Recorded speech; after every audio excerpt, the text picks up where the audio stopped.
one of the most unique features of Buzz is using the clipboard to create personalized activities for any student, anytime. The clipboard can be accessed through the icon here or from the menu here. The clipboard walks you through the process of assigning supplemental activities to individuals or groups. You can add an activity in one of the following ways.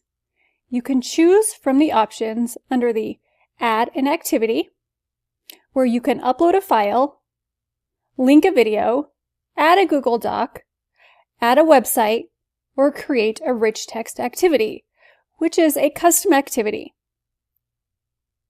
You can also search the library, which allows you to choose content from other Buzz courses or external resources that you have access to.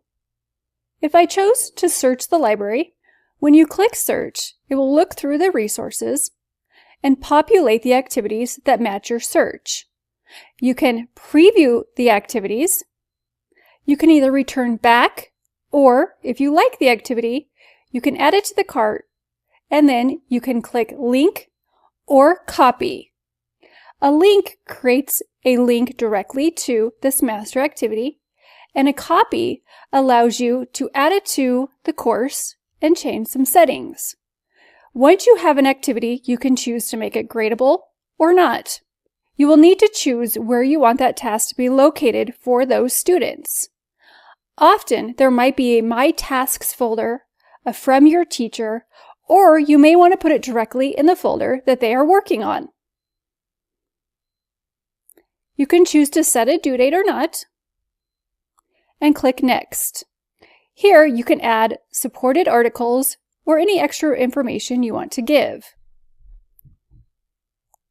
If it's gradable, you will then choose the submission type, the weighting categories, score entry, the grading category, grading period.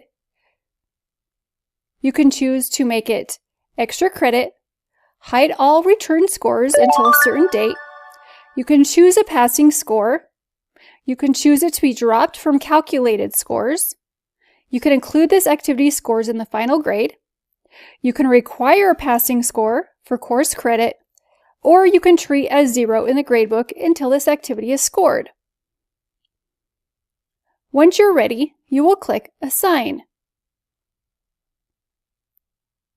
From the student perspective, it will show up in the activity stream, in their to-do list.